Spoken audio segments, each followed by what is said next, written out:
LLP, I'd like to thank you all for participating in our webinar on implementing GASB Statement number 67. My name is Fred Lantz. I'm a CPA, and I'm partner in charge of government services here at Sikich LLP.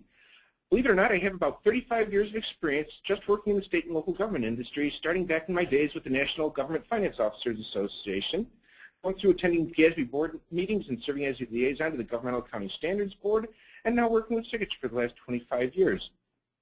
Welcome to our webinar. We have a very diverse group of participants in this webinar, from pension trustees to investment managers and advisors to chief financial officers and accountants of various types of governments and pension plans from all across the Midwest.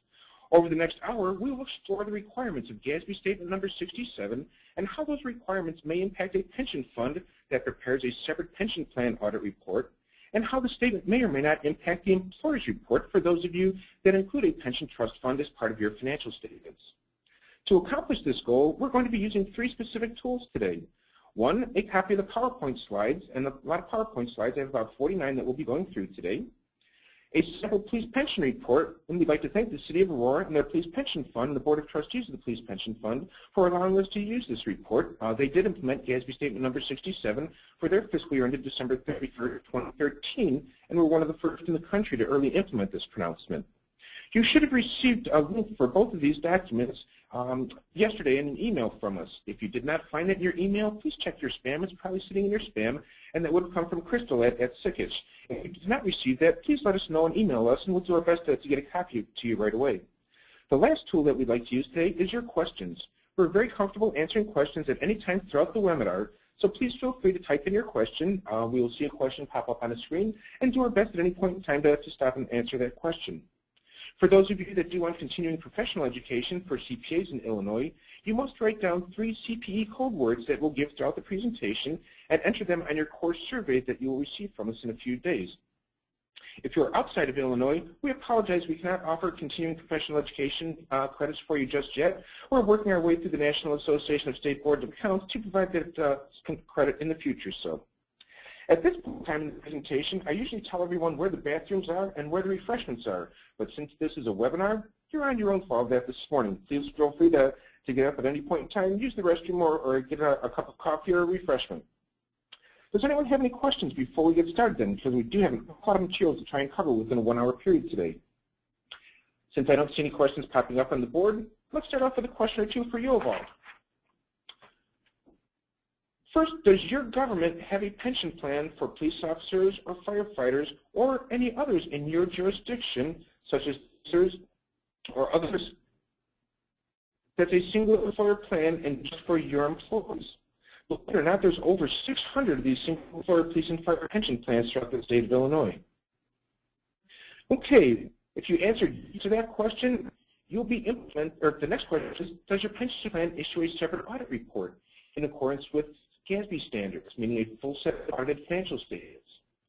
If yes, you're in a pretty good position. You'll be implementing the significant changes that are required by GASB Statement 67 in the pension plan separately issued audit report.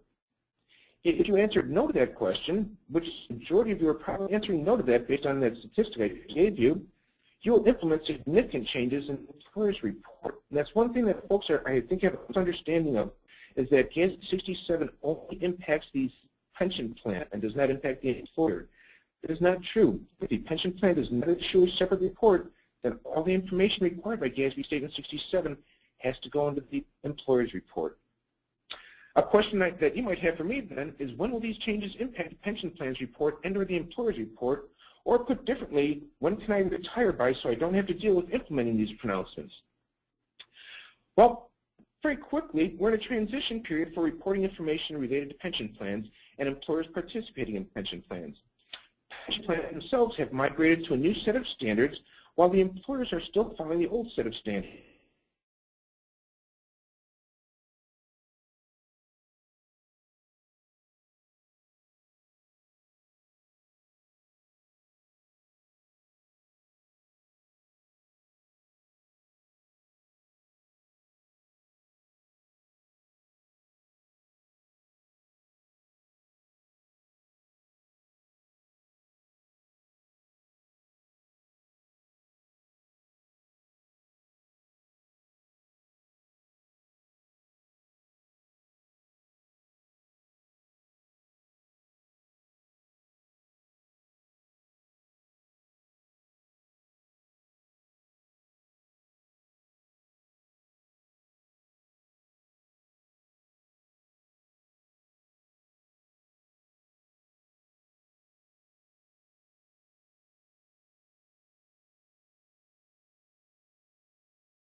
Testing, 1, 2, 3. Can anyone hear me now? I now have a headset on. Aha! Everyone's got it. I apologize for that. Welcome back, everyone. Let's see. I'll go back a slide just in case we missed some of you, and you missed some of the content. So, as I was noting, we're in a transition period right now for reporting information related to pension plans and employers participating in pension plans. Most of the pension plans have migrated to a new set of standards while the employers are still following the old set of standards. Specifically, pension plans have migrated away from GASB Statement number 25 and now have been required to implement GASB Statement 67, which is effective for, again, fiscal years ending June 30th, 2014 and thereafter. However, the employers still have to follow GASB Statement 27, which requires different disclosures than the disclosures required by GASB Statement 67.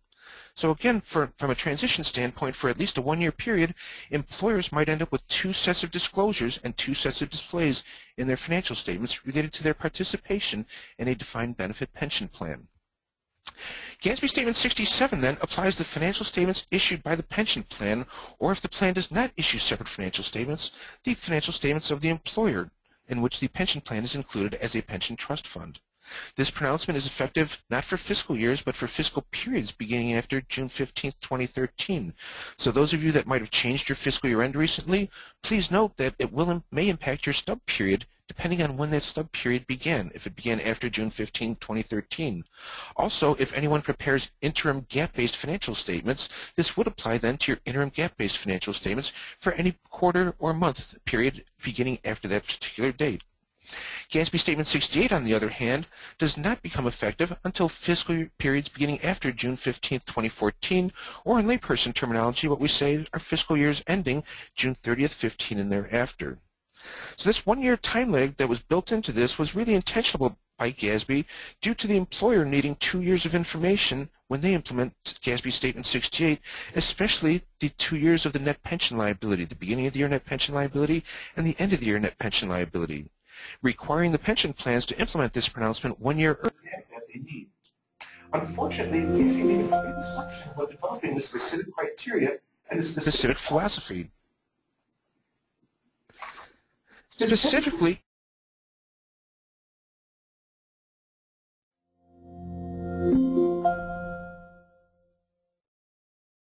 (25%) or approximately 100 of them, a little over 100 of them, issue separate audit reports that contain the full requirements of GASB pronouncements. A lot do prepare separate reports for the State Department of Insurance, but those are from a regulatory standpoint and are not prepared in accordance with generally accepted accounting principles and do not contain any of the disclosures required previously by GASB Statement 25 or now by GASB Statement 27. In this instance, then, as I noted before, the employer report must comply with both GASB Statement 67 for the pension plan, since its report is a pension trust fund in the employer report, but yet still provide the old employer information required by GASB Statement 27. So you'll still have to disclose your annual required contribution, what we call your ARC, your net pension obligation or your net pension asset, as well as the funded status of the plan in accordance with GASB 27, plus provide all the new disclosures required by GASB Statement 67. So therefore, we may have two sets of competing disclosures related to the same pension plan. Again, this should only impact you during this 1 year of transition. As we noted, Statement 67 is effective now for fiscal periods beginning June 15th, 2013 and thereafter, or fiscal years ending June 30th, 2014 and thereafter. Let's focus on Statement 67 then and how this is going to impact most of us in the industry. Statement 67 starts out by defining a pension plan, and it notes that a pension plan is generally a plan providing benefits, retirement benefits, to our employees and retirees that is administered through an irrevocable trust, meaning when we put the money into that trust, it can't be taken out except to use to pay benefits or the cost of administering the trust. Article 3 and Article 4 police and fire pension plans in Illinois do meet that definition and therefore should follow GASB Statement 67. If you have another type of pension plan, such as a 403 type plan or another type of plan, you need to evaluate that against GASB 67 for any other type of pension plan that you offer to determine whether or not 67 would apply. Statement 67 does retain the current basic financial statements that we've reported previously for pension plans and pension trust funds, that being a statement of fiduciary net position and a statement of changes in fiduciary net position. So we won't have any major changes on how we report the pension plan, either in its separate report or in the employer report, just some subtle changes. The big changes are going to come about in the note disclosures and the required supplementary information. We're going to have a lot of new note disclosures, especially on the investment side, a lot of new note disclosures from the actuary, and a lot of new required supplementary information from both the investment side as well as the actuary side. So a whole lot of new information from that standpoint. Let's start then with the statement of fiduciary net position. The statement of fiduciary net position, or pension funds, we present their financial statements on the accrual basis of accounting. Under that basis of accounting, we recognize revenues when they're earned, and we recognize an expense when the liability is incurred. Now for benefits, that's when the benefits are due and payable, not when the benefit has been earned by the employee. Big difference, or a big change with GASB Statement 67, and the focus of GASB 67 was where that liability, the ultimate liability for the pension, should be reported, with the employer or with the pension plan. And GASB did say the ultimate liability for pensions resides with the employer. The only liabilities reported in the pension fund should be for benefits that are due and payable to retirees. We use the economic resources measurement focus to account for these plans, so therefore they report all assets, all liabilities, all deferred inflows, deferred outflows, and net position related to the activity of that trust fund. Statement 67 tells us that generally all the assets accounted for in that trust fund should be reported at fair value. They do make a couple of exceptions for us. They say we do have an exception for capital assets if we have any capital assets that are used by the pension fund, not as investments such as real estate investment trusts, but instead capital assets used for, say, producing financial statements, keeping the ERP system, maintaining the census data for the participants, whatever it might be. Those you would record at book value in the pension fund. We also have an exception for fair value reporting for any short-term participating investment contracts, generally an investment contract such as a debt security that has a maturity less than 1 year when you purchased it. We don't see this very often in pension plans because pension plans generally are invested for a longer-term horizon as opposed to a short-term horizon. So while we do have that exception in GASB Statement 67, we rarely see that implemented or becoming effective because of the longer-term nature of most of our investments. And that would tell us that for any investment that has a maturity less than 1 year when we purchased it, that we could report that investment at cost or amortized cost. For life insurance contracts, we should be reporting those as cash surrender value as the fiscal year end. Another important point brought out by GASB Statement 67 is that investments should be recorded as of the trade date, not the settlement date. Really not a problem unless the trade date and the settlement date cross fiscal year ends. In that instance, you might have a trade that was effectuated before year-end but not settled till after year-end. In that instance, at year-end, you do have to report that a pending investment as an asset, as an investment, along with the liability for the amounts due to the broker for the purchase of that investment. So do understand, investments are recorded as the trade date, not as the settlement date. And that's both on the buy side and as well as on the sell side. So you could have a receivable for any investments not yet sold, or that have been sold, but not yet settled as at the end of the year as well. You usually can get that information right off your broker statements at the end of the fiscal period, so make sure you are taking a look at that to accurately record those pension investments as at the fiscal year end. Similar to GASB Statement 25, GASB Statement 67 does not allow aggregation or account aggregation for investments or for receivables. So our investments, we have to report investments by type. What does type mean? Well, it really depends on your portfolio. We see types anywhere from breaking down debt securities between U.S. Treasury obligations, U.S. agency obligations, state and local government obligations, and corporate obligations. Or we see some reporting debt securities into two components, domestic debt securities and international debt securities, or state and local government debt securities and corporate debt securities. So again, it really depends on your portfolio.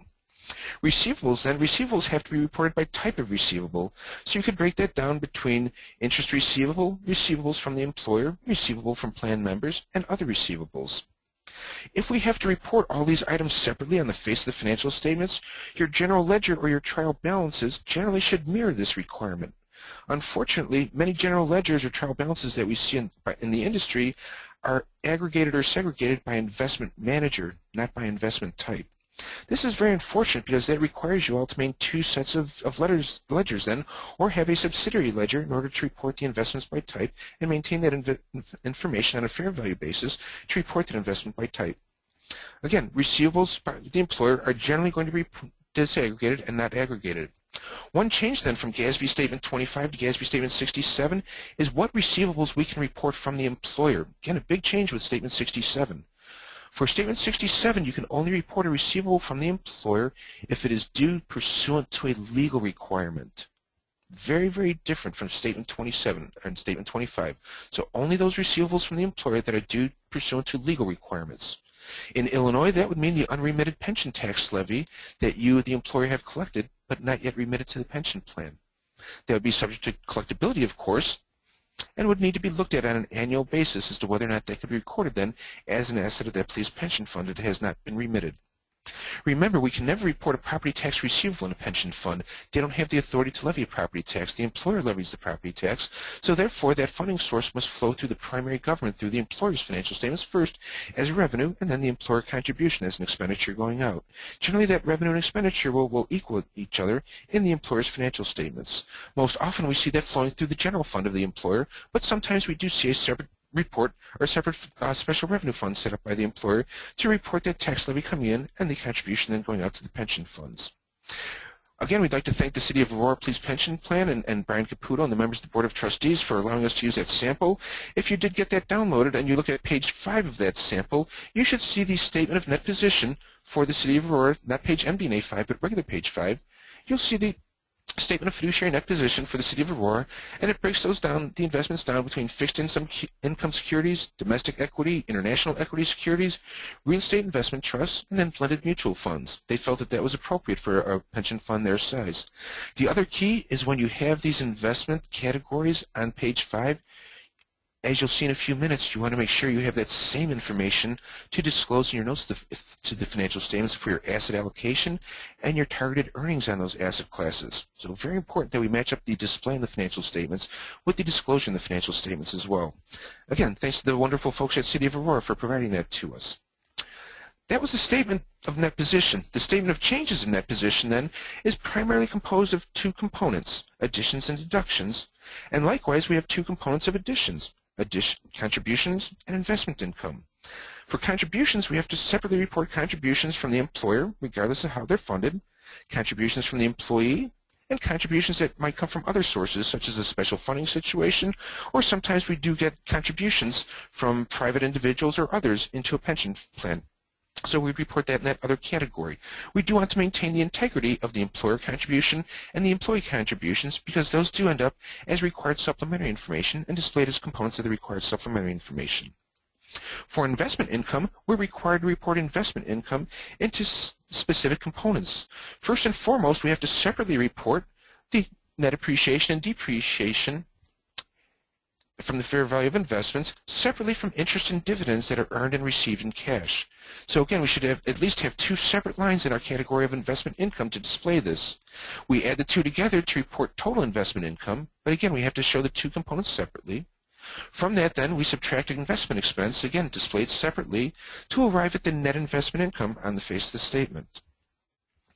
From investment expense generally includes investment manager fees, custodian fees, broker fees, and any other costs related to the investment portfolio and managing and maintaining the custody over that investment portfolio. Because again, the key focus is on net investment income, and this net investment income figure is also used as part of the calculations for some of the disclosures that we'll see in just a few minutes.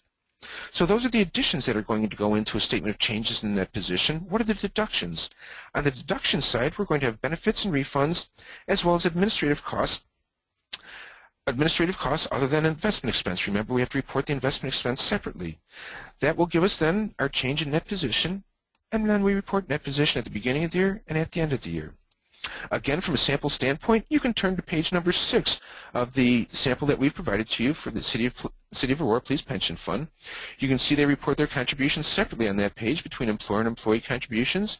They have their net appreciation separate from their interest and dividends to come up with their total investment income. From that, they subtract their investment expense to arrive at their net investment income and then their total additions. Again, very, very straightforward presentation and not a big change from what we have today. I think it's important to reemphasize that this type of display is required whether it's in the pension plan's separately issued financial statements, if they do issue one, or when you report those pension trust funds as fiduciary funds in your employer report. So again, make sure you're following these display requirements in your employee report for those pension trust funds. We do see a lot of errors in that, especially in the display of investment income and especially in the display of receivables. Unfortunately, a lot of us like to do account aggregation from a reporting standpoint. And you all know that one of my favorite jokes about account aggregation is if you really take account aggregation to the utmost extreme, we can report your financial statements on 3 lines. Your statement of net position would have 1 line, net stuff. Your statement of changes in net position would have 3 lines, net stuff at the beginning of the year, change in net stuff, and net stuff at the end of the year. So again, make sure you do have that information separately provided and more importantly, tracked separately in your general ledger to make it very easy to put together your required financial statements.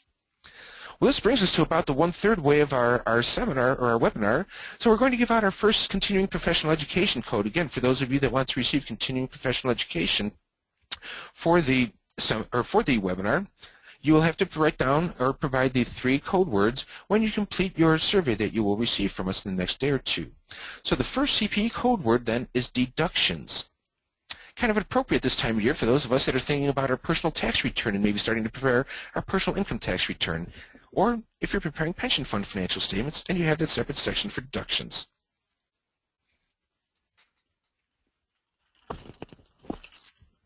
Okay. While the changes in the face of the financial statements were very minimal, the big changes come about to the notes of the financial statements and the required supplementary information, especially as I noted in the areas of the investment information and the actuarial information. We've worked with a number of clients that are early implementing these pronouncements, and there's a lot of folks that are already struggling with some of the investment disclosures, so we're really going to focus on that and make sure you all are aware of what's required. And I can't encourage you enough, get your investment managers, get your investment advisors, or your plan administrators right now and make them aware of this because you have to have this information now, especially if you're an April 30th year end. If you're an April 30th year end, you need this for your year end at April 30th, 2015. If you're December 31st year end, you need this for your year end at December 31st, 2014. So for the year end that just ended. So please make sure you are getting ready to compile this information. Okay, starting off with the notes, then first the notes have to disclose the name of the pension plan, the identification of the plan as a public employee retirement system, or who administers that pension plan. Usually that's going to be the city that administers that or sponsors that pension plan, or the municipality that sponsors that, or the fire protection district. Then you're going to identify the pension plan as a single employer, an agent, or a cost-sharing plan. In Illinois, your police and fire pension plans are single employer pension plans. Not much of a change there from a disclosure standpoint. However, the next slide does have some new requirements. We're required to disclose now information regarding the pension plan's board of trustees and its composition. So that is a new requirement. And then after that, we disclose the classes of members, plan members covered, and the number of plan members broken down into these 3 categories. This was a similar requirement to GASB Statement 25, but they aggregated, believe it or not, active plan members. So the 3 categories we have to disclose our plan membership in are inactive plan members that are currently receiving benefits, inactive plan members entitled to but not yet receiving benefits, and active plan members. This should be coming right from your actuary report, so make sure your actuary is aware of this requirement. GASB Statement 25 used to require us to break down the active plan members here between vested and non-vested members. We no longer have to break that down now with GASB Statement 67. A good sample of this, again, is in the information we sent you from the City of Aurora, or you do have it on your screen in the next slide. Police pension are covered by the Downstate Police Pension Fund, a single employer defined benefit pension plan that's sponsored by the city. The defined benefit and minimum employer contributions levels are governed by Illinois compiled statutes, so the authority where it comes from. And then the city accounts for the pension plan as a pension trust fund. Here's the new disclosure then. The fund is governed by a 5-member board of trustees. 2 members of the board are appointed by the city's mayor, 1 member is selected or elected by pension beneficiaries, and 2 members are elected by active employees. Again, very, very good example of what that new disclosure is. The next slide then shows the continuing disclosure of the composition of your plan membership. Again, the City of Aurora chose to continue to break down their category of employees, current active employees, between vested and non-vested. Again, you're not required to do that. You could just have 1 line for active employees for this. I believe the city chose to do this because they've been providing that breakdown historically and felt that it was good, consistent information to provide from a historical perspective. But again, not required any longer. The actuary can combine these 2 into just 1 line for those active employees. Next, GASB Statement 67 requires disclosures related to benefits, very, very similar to what we have now with GASB Statement number 25. We have to disclose the authority under which the benefit terms are established or may be amended, which we just saw was in accordance with Illinois compiled statutes. Then we disclose the types of the benefits that are provided through the plan. Again, having a good discussion of the Tier 1 and Tier 2 benefits now.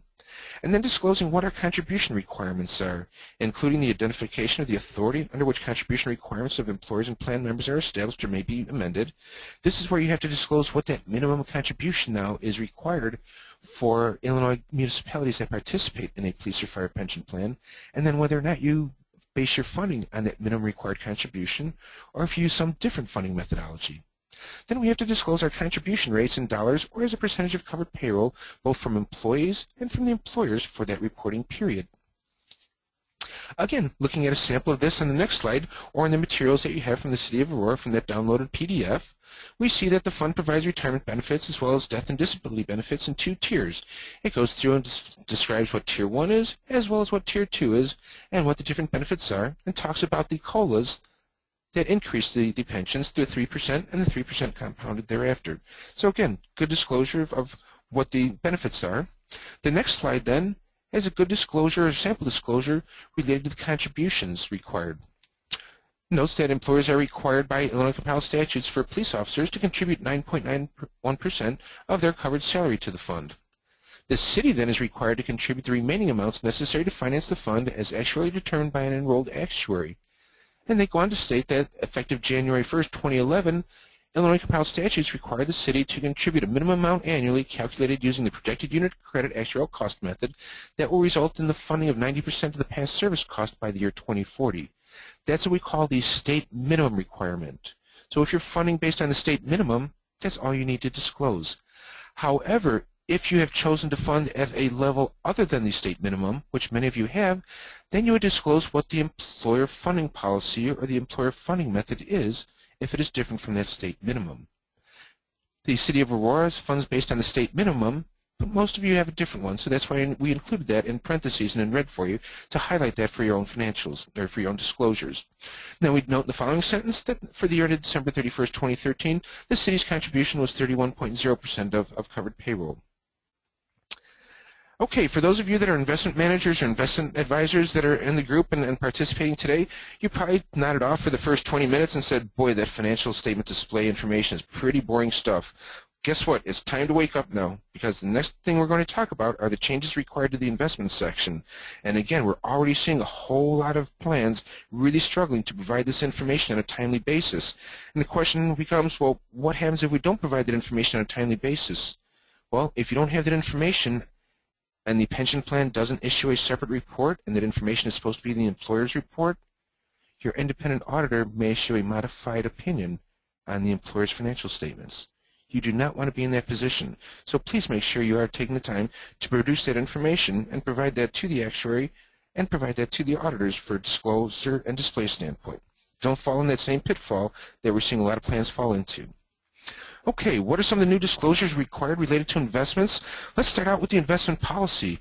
We're required to disclose the investment policy, how the investment policy is adopted, and what the procedures are and the authority is for establishing and amending those investment policies.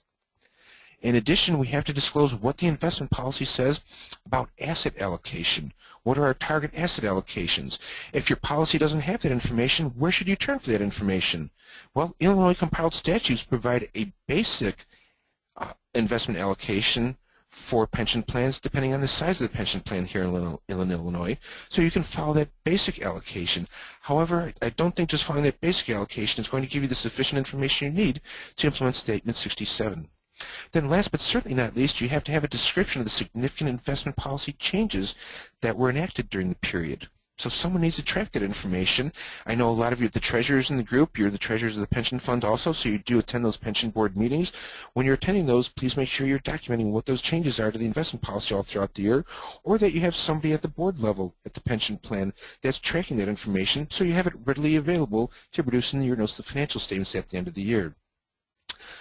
Let's turn back to the City of Aurora Police Pension Plan for a sample of their disclosures. And again, here's a good sample of some of the new requirements.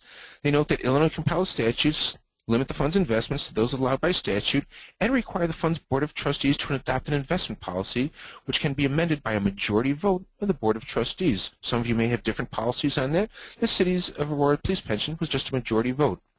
The fund's investment policy authorizes the funds to invest in, and then it goes on to describe what those policies are.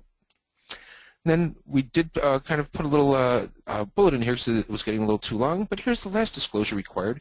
During the year, the following changes to the investment policy were approved by the Board of Trustees, allowing investments in real estate investment trusts and the Global Tactical Asset Allocation Mutual Fund. In addition, target allocations across asset classes were adjusted. Again, that's new required disclosure now for any changes made to those investment policies of those pension plans throughout the year. Continuing on with some of those required investment disclosures, you have to disclose how the fair value of investments is determined now. Is it based on quoted prices? Is it based on cash flows for non-exchange traded securities or other types of investments? Again, disclosing how you've determined that fair value of those investments. Then you have to disclose identification of investments in any one organization, not any one investment vehicle, but any one organization that represents 5% or more of the pension plan's fiduciary net position. So if you have direct equities in a private corporation and you also have corporate bonds from that corporation, you'd have to aggregate those equity securities and those debt securities from that one corporation to determine whether or not that 5% threshold has been met to require disclosure in the notes of financial statements. So again, it's not identification of any one investment vehicle, it's now investments of all kinds in any one organization. And again, this is only applicable to the pension plans under GASB Statement 67. This does not imply or apply to the employer's regular investments that they have for their general purpose governments. We then have to disclose what the asset allocation is required by the investment policy for the portfolio, and then disclose the long-term real rate of return for each asset class, net of inflation, and net of investment expenses. And that can be calculated using either arithmetic or geometric means, whatever the investment advisor or investment manager might use for that specific calculation. Again, this is an area we're seeing a whole lot of errors in from folks. Good sample then on the next page or the next slide from the City of Aurora from their police pension fund. Here are their asset classes, their fixed income, and notice again, these tie right back to the face of their financial statements. And the asset classes they report as investments on the face of the financial statements. So they report fixed income, domestic equity, international equities, real estate, blended, which are their mutual funds, and then cash and cash equivalents. And then the long-term expected real rate of return, again, this is net of inflation and net of investment expenses. If you look at what their long-term expected real rate of return is, you can see that the highest one is about 5.5%.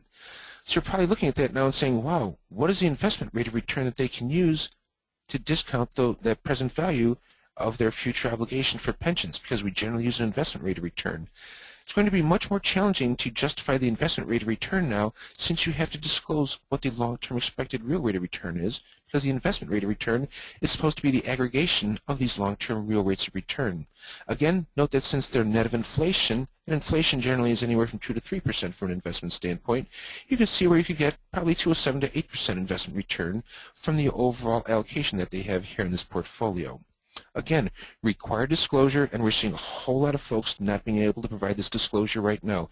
If you can't provide that disclosure, it's probably going to result in some type of modification to an opinion. So please make sure you have the ability to provide that. The next sample we have then is a disclosure of how the long-term expected rate of return then, the investment rate of return, was calculated. It was calculated based on their asset allocation study that was conducted by the fund's investment management consultants in September of 2013, in which the best estimate ranges of expected real rate of return, net of planned investments or investment expense inflation, were developed for each major class. These were then combined to produce the long-term expected rate of return by weighting those future rates of return by the target asset allocation percentages, and then by adding back expected inflation. And then they did disclose that they used the arithmetic real rates of return for those that were listed in that table above. We'll see what the actual investment return was in just a moment. The next disclosure then that's required now is the calculation of the annual money-weighted rate of return. Different from the investment rate of return. The investment rate of return is what you project you're going to earn in the future based on your asset allocation. The annual money-weighted rate of return is what you actually earn during this fiscal period for the pension plan for all cash and investments in the pension plan, not just investments in any type of investment or any one type of investment, but for all of the assets in that pension plan. This is a very important calculation, and GASB Statement 67 is very, very specific as to how this must be calculated. A lot of the investment managers and investment advisors aren't following this. They're calculating this rate of return based on how they've calculated historically, or the actuaries might calculate this based on how they've calculated this historically. Again, Statement 67 is very, very specific as to how this calculation must be performed. Specifically, paragraph 30B4 of Statement 67 provides the guidance for this, and there's a number of questions and answers in GASB's Q&A guide related to GASB 67 that also address this calculation. Please note, it has to be based on the amounts actually invested on at least a monthly basis, and the cash flows related to investments going in and out of that plan at least on a monthly basis, although they do encourage that to be occurring or to be calculated more frequently. Brian Caputo, the CFO from the City of Aurora, just finished producing an article that's going to appear in the Illinois GFOA newsletter within the next 2 weeks on this topic. I believe it's going to be reviewed by the Illinois GFOA Technical Accounting Review Committee tomorrow at their meeting, and hopefully approved at that meeting and then available for publication. You might want to contact Brian for a copy of that, because it does go through some of the requirements as well as some of the pitfalls we're seeing in the industry now from folks trying to do that calculation. Sample disclosure for the City of Aurora. For the year ended December 31st, 2013, the annual money-weighted rate of return on pension plan investments, net of pension plan investment expense, was 13.27%. Not bad for the City of Aurora Police Pension Fund. And then it goes on to note how it's been calculated. We have to disclose 1 year of this information in your notes, and then in required supplementary information, you're going to have to disclose 10 years of the investment rate of return in the required supplementary information, albeit on a prospective basis. That's pretty much the requirements for the new pension investment disclosures. Again, a whole lot of disclosures that are being required now that we haven't had to provide historically, especially related to the investment section. And we're seeing a lot of folks struggling to produce that information.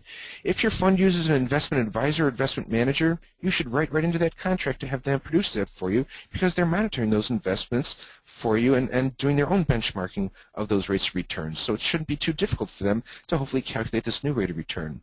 If you have multiple investment advisors or investment managers, the calculation may fall on the pension board of trustees and the plan administrators, or on the village or the municipality to do this calculation. But again, someone is going to need to do this calculation to avoid those modified opinions. Okay, all the investment advisors and investment managers, you can go back to sleep now, and instead the actuaries need to wake up, because now we're going to talk about all the changes required from an actuarial standpoint that are required to be disclosed pursuant to GASB Statement 67. Historically, pension plans have never had to disclose in their notes to financial statements the funded status of the pension plan or the pension liability. That's always been a requirement of only the employer report. Well, now that will need to be required to be disclosed in the pension plans report, and it will have 1 year of information in the notes to the financial statements, and then 10 years of information as required supplementary information. We're going to start now with the requirement of calculating the total pension liability. We need to get used to that term. That's a new term under GASB Statement 67. And you have to hire the actuary to calculate the total pension liability in accordance with Statement 67, not in accordance with that minimum funding requirement of Illinois compiled statutes. Please make sure when you hire the actuary has a clear understanding that they're probably going to have to do at least 2 or 3 actuarial evaluations in this year to provide the information you need to prepare your tax levy, if you fund your pension plan based on a tax levy, and or to prepare your GAAP-based financial statements, both in accordance with Statement 67 as well as in accordance with the old guidance. After calculating the total pension liability, we take the pension plan's fiduciary net position off its statement of fiduciary net position. So if you look back at the City of Aurora's police pension plan on page number 5, that's that bottom line, net position restricted for pension benefits, that figure of $163,795,000, to arrive at the net pension liability. Then we take the plan's fiduciary net position, divide that by the total pension liability, and that gives us this new funded status calculation that again gets disclosed in the pension plan's notes to the financial statements. But if the pension plan does not issue separate financial statements, that disclosure will have to go in the employer's report for the current fiscal year end. But again, for that one-year transition period, we're going to have to disclose this new information required by GASB Statement 67 in the employer report, as well as the old information still required by GASB Statement 27. So please make sure you're telling the actuary when you hire the actuary, you need at least those 3 sets of information as part of that overall calculation in that actuary report.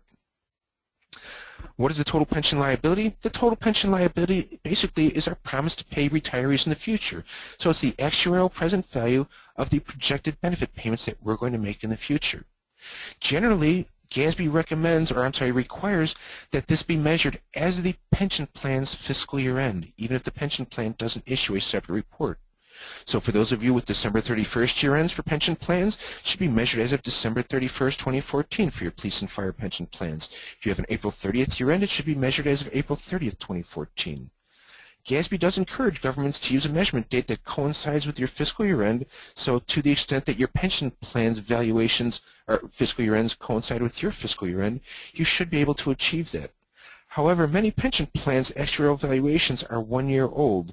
That is allowable by the standard. However, we would encourage you to explore either rolling those forward or perhaps having a new valuation performed that's more up to date to provide that information. Please make sure when you hire the actuary that you tell the actuary that GASB Statement 67 requires the use of the entry age actuarial cost method to calculate the total pension liability and therefore the net pension liability. GASB selected this because they did some research and found that 84% of governments in the country and pension plans in the country use the entry age actuarial cost method to determine their funding requirements. So therefore they felt this would be consistent with how most governments fund their pension plans. Of course, here in Illinois, we just changed from requiring entry age normal back in 2011 to requiring projected unit credits, so we're kind of backwards from where GASB headed to, unfortunately. We have to make that attribution on an individual employee basis, and we have to start that as soon as the employee starts service for us. Very, very important. Because remember, it might be 3 years from the time an employee starts before they get into that actuarial calculation on a police or fire pension plan from a funding standpoint. We need to change that from a funded standpoint and have that calculation done earlier. Remember, Illinois compiled statutes do not require this calculation. They require a different calculation.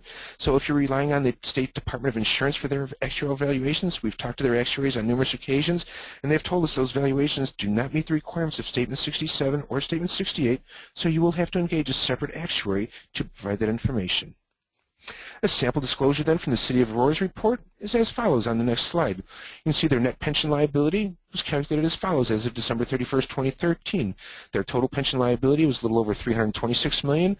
The plan's fiduciary net position, as we saw on page 5 of that report, was $163 million.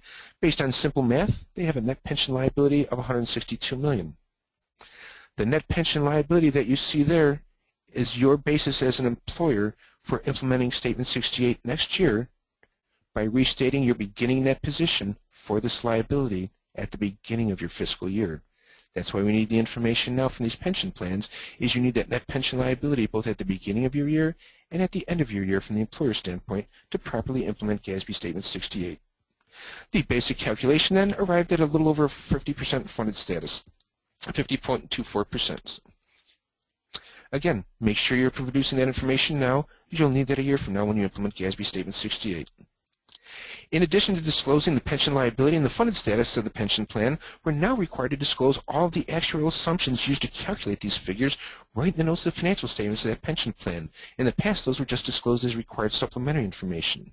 Some of the key assumptions that have to be disclosed is our inflation assumption, our salary assumptions, and any changes in our salary assumptions, the use of COLAs and how COLAs, cost of living adjustments, impact those, and then a new requirement now, any mortality assumptions and the mortality tables that are being used, and the dates of experience studies that were used to support those mortality tables and those mortality assumptions. Please be aware that the SOC, the Statement of, or the Society of Actuaries, did produce a new mortality table this last year called the 2014 Mortality Table. It generally did not include information related to state and local governments, so we have a lot of actuaries telling us that they probably will not be using those tables, at least in the immediate future, to modify their mortality assumptions. Do understand that these new tables are stretching out useful lives further into the future, which then will increase the total pension liability, the net pension liability, as well as employer contributions in the future as well. We're at about our second two-thirds of the webinar, so it's time for our second CPE code. Make sure you write this down and remember this for completing out that evaluation and earning your CPE. So our second CPE code is salary. What we all hope to get paid for working is a salary. And for those of us that are attending the webinar today, hopefully we're all getting paid for attending the webinar today. So again, the second CPE code is salary. Okay, continuing on then, another sample disclosure from the City of Aurora's Police Pension Fund discloses the information related to the actuarial valuation. Noted that it was as of December 31st, 2013, used the entry age normal actuarial cost method. Inflation was assumed at 3%. Salary increases were somewhere between 4 and 11%. The interest rate used was 6.75%. Cost of living was 3%. And the asset valuation was the straight market value. And then they did note their mortality rates, that they're based on the RP 2000 mortality table, not the 2014 one that just came out, and that the actuarial assumptions used were based on the results of an actuarial experience study conducted by the Illinois Department of Insurance dated September 26th of 2012. Again, useful information and required information now to be disclosed in the notes related to those actuarial assumptions. In addition to that, we have additional disclosures related to the pension liability that must be provided, specifically the interest rate used, the discount rate used, and how we determine the present value of that pension liability. The discount rate, again, if it changed from the prior period, we have to disclose if it changed, and then we have to disclose the cash flow assumptions that went into the calculation of the discount rate, and our long-term expected rate of return and how that was developed. That long-term rate of return and a sample for that, if you go back to slide number 24, you should see that on slide number 24. I'm not going to run us back all that way, but you see that in the very start of it. The long-term expected rate of return on the fund's investments was determined. Okay, we'll go back to it. Close your eyes. There you go. On slide 24, the long-term expected rate of return on the fund's investments was determined using an asset allocation conducted by the fund's investment manager and the investment consultant in September 23rd, which used the information we had on the previous slide from the asset allocation, the target allocation, and then the long-term expected rate of return for those target allocations. Close your eyes again because I'm going to go real quickly back to slide 36 or 34.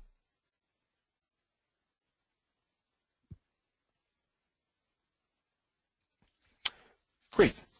So those are some of the new disclosures now regarding that investment rate of return and the discount rate. And again, the actuary is going to be calculating this for you, but you're going to need to provide the actuary with some specific information in order for them to perform this calculation. Specifically, we use an investment rate of return generally now under our current guidance to discount that present value or that liability back to its present value. That is under the assumption that sufficient assets have been set aside to pay those future benefits, meaning we have been funding our annual required contribution on an annual basis. If we haven't been doing that, then statements 67 and 68 say we cannot use that investment rate of return as our discount rate. Instead, we have to use a blended rate or a single rate that reflects our long-term expected rate of return on our planned investments, adjusted by a yield or index rate for a 20-year tax-exempt GO municipal bond rated AA or higher. The reason GASB has chosen this is they assume that if you haven't been funding your pension plan, you've been borrowing against your pension plan by not funding it, so therefore you should use a borrowing rate to discount that liability instead of an investment rate of return. Very, very big change from what we have now. We do have a question out there. The question is that some actuaries might be using a factor to adjust mortality tables. Many actuaries do, and they're required to, and they have to disclose what factors they've used now to adjust those mortality tables. Do we think using a factor to adjust the 2014 mortality table would be appropriate? Would this practice cause an auditor to note something mentioned in a management letter? Generally, that's an excellent question. You're going to have to get auditor buy-in on that. I would not anticipate many using that 2014 table right now because of the fact that it did not include state and local government employees in it, unfortunately. However, some of the actuaries we've talked to say that over the next couple of year period, they will start probably working in some of those assumptions into the current mortality tables and then using those as their adjustment factors. So yes, I do think over the next couple of year period it will be taken into context. Does an auditor have to modify their opinion if the 2014 table is not used. Based on my experience, and this is based on a discussion we had at the ACPA State and Local Government Expert Panel that I'm a member of back in November of 2014 at our last meeting, and the response to that was no, we don't anticipate actuaries using that, and it would not require a modification of an auditor's opinion, at least for the current time. In the future, though, that may change. Very, very good question. Thank you all for that question. How does the actuary calculate the single rate then? Well, generally, they're going to have to do some projections. First, they're going to project the cash inflows going into the fund for the next 50, 60, 70 years. Those cash inflows are going to be comprised of investment income on our investments based on our interest rate assumption, as well as employer and employee contributions related to current employees, both active and inactive. It's going to be based on our 5-year history of what we, the employer, have contributed historically. Have we met our arc, our funding arc? Or if we've adopted a written funding policy now, we would provide that written funding policy to the actuary as to what we're going to follow, and the actuary will use that to project cash inflows from the employer contributions in the future.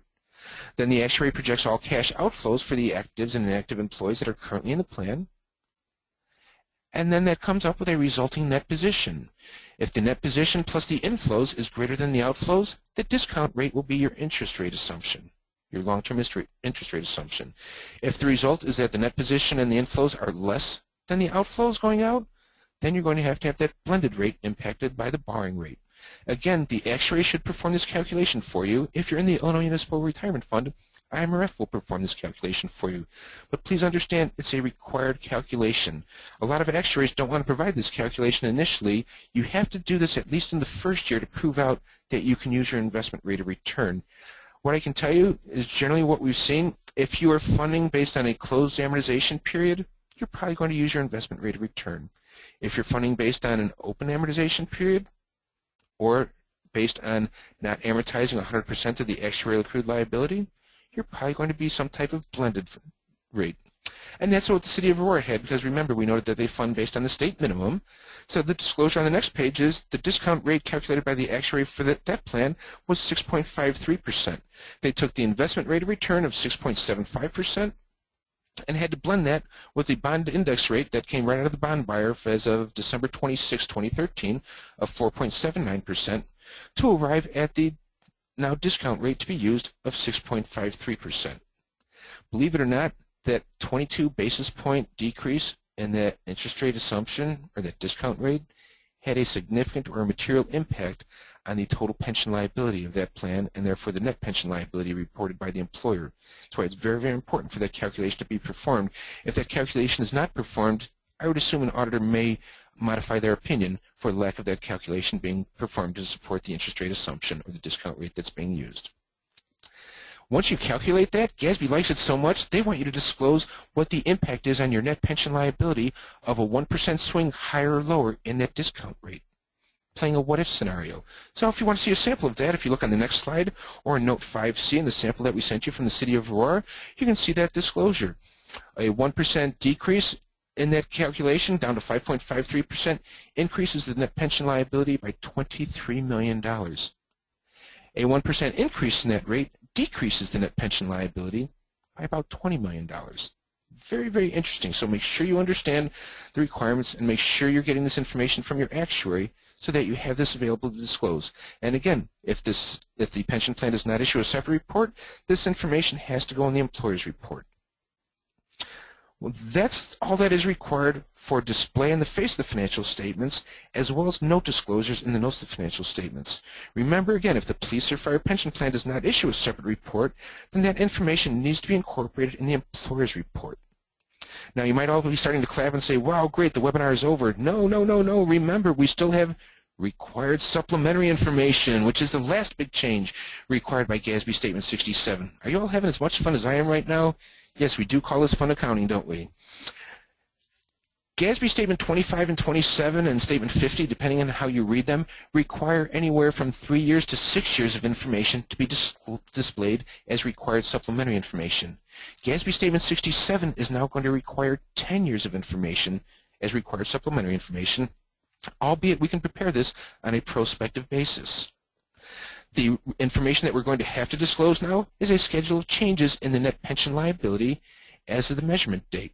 And that's going to report the total pension liability, the plan's fiduciary net position, the net pension liability, and the funded status as we saw before. If you'd like to see a quick sample of this, if you look on page 15 of the City of Aurora Police Pension Report, we'll see a sample. And I was told I could shift to that real quickly here. Alt-Tab. Ooh, where did it go to? Oh, hold it down. Okay, there we go. Nope, it didn't let me do it. There we go. Perfect. I knew we'd get there sooner or later. And if you're on page 15 of the report, as you'll see on the screen there, that's the sample now of the new required supplementary information. It only has to be presented on a prospective basis, so for the first table, the City of Aurora just presented that 1 year of information. You can see the total pension liability broken down between your service cost, interest, change in benefit terms, differences between expected and actual experience, any change in assumptions that occurred, and then benefits payments going out, including refunds of member contributions. If you had any pension spiking or anything like that occurring, that would have to be disclosed as a separate cost factor here. That gives you your net change in your total pension liability to then show the pension liability beginning and end of the year. Then you have to go through and show the plans, changes in the plan's fiduciary net position. Here's a summary of that, and then coming up with the plan net position at the beginning of the year and the end of the year. Then coming up with our key ratios, the plan's fiduciary net position as a percentage of the total pension liability, that funded status we saw before, what the covered payroll is, to then come up with our unfunded liability as a percentage of covered payroll. And in this case, it's a little over 600%. If your employer contribution to your police and fire pension fund or to any pension fund is actuarially determined, then you have to have a 10-year table of employer contributions, or what we call actuarially determined contributions. Again, you're only required to present this on a prospective basis. The City of Aurora chose voluntarily to go back and present this historically on a historical basis. This wasn't required for them. They only had to present 2013. They wanted to go back and present the prior years because starting in 2011, you can see, I'm starting in 2012, you can see their required contribution or their actuarially determined contribution went down by about $2 million. That was from changing to the state minimum from the ARC that was required by GASB S-67. The city was required to disclose the ARC in accordance with Statement 27, which showed them funding funding less than 100% of the ARC. By going with this change now, the city was able to show that they're still funding 100% of their actuarially determined contribution. It just changed how they determine that actuarially determined contribution. And you can see down here in the notes to that schedule, they do a good job of explaining through 2011 we used entry age normal. Starting in 2012, it was calculated based on the projected unit credit. Amortization method, level percentage of pay, 100% through 2011, 90% beginning in 2012. So again, that's why the city chose to present that information historically. Last but certainly not least, you're required to have a 10-year schedule of that investment rate of return, the annual money-weighted rate of return. The city just presented 1 year in the current year, but we'll build that to 10 years. Again, if your pension plan does not issue a separate audited report that has this required supplementary information in it, you, the employer, are going to have this in your employer report starting now. In addition, you're still going to have your old tables required by GASB Statement 27 in your employer report as well. So you're going to have both of these sets of tables in your report for that 1 year period. Again, going to be a little confusing for us, but it's just from a transition standpoint. Hopefully we'll all get through that transition in just a 1 year period. That's bringing us to the end of our webinar. Just a couple of other points I wanted to make. I'm sorry, before I do that, I have to give you your last CPE code, otherwise I'll get in trouble for that. So your last CPE code that you'll need for continuing professional education is disclosures. Again, last CPE code is disclosures. A couple of helpful hints. Start working on this now. Real important. If you'd like additional information, if you go to the IGFWay website, the IGFWay TARC has developed a white paper to help you all understand what some of these requirements are and how to implement this. Please, by all means, go to the website and download that white paper. It has some very good information in it, and share it with your actuary and share it with your investment managers and investment advisors. It will help them understand what they have to include as well and what their responsibilities are for providing some of that information. Remember, from an actuarial standpoint, You have a lot of information now that you're going to have to provide to the actuary that you might not have provided historically. Work with your auditor as you provide this information to the actuary to make sure the auditor agrees with all this, because the auditor is going to have to audit all this information, including the census information that's provided to the actuary, a new requirement by the AICPA as part of auditing standards. Last but certainly not least, make sure you establish your funding policy. Make sure you work with your pension plans now to start getting that information, and make sure you coordinate that with an investment manager and investment advisor and get everybody on the same page. I believe we're at about 11 o'clock now, so that pretty much concludes our presentation for today. We do have one question that just popped up, so let me see if I can see it and address it. We have 12/31/2014 fiscal year end. Would it be okay to use the 1/1/2014 police census data rolled forward to 12/31/14, assuming no material changes, or alternatively, will I need to rush the actuary? Well, that's really up to you all. At a minimum, the measurement has to be made as of the plan's fiscal year end. So if you're going to use census data as the beginning of the plan's fiscal year, the valuation would be done as the beginning of the fiscal year, and then the actuary is going to have to roll that forward to the end of the fiscal year. So at a minimum, if you're not going to have a full valuation done, you're going to have to roll forward that information from the 1/1 year, not just the census data, but the full valuation rolled forward to that plan's end of the fiscal year. Another great question from you all out there. What time do you all have now? 11:01, so those of you that are requesting CPE, you might get an extra minute of continuing professional education credit for this. On behalf of Sikich, we do appreciate your participation in our webinar. Your CPE survey should pop up immediately at the end of this webinar, so do make sure you answer the survey, and especially for those of you that want CPE, enter in those 3 passcodes that we gave out during the presentation to make sure you get your continuing professional education.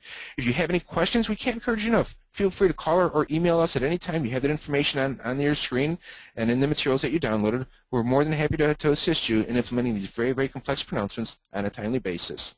Thank you, and you all have a great day.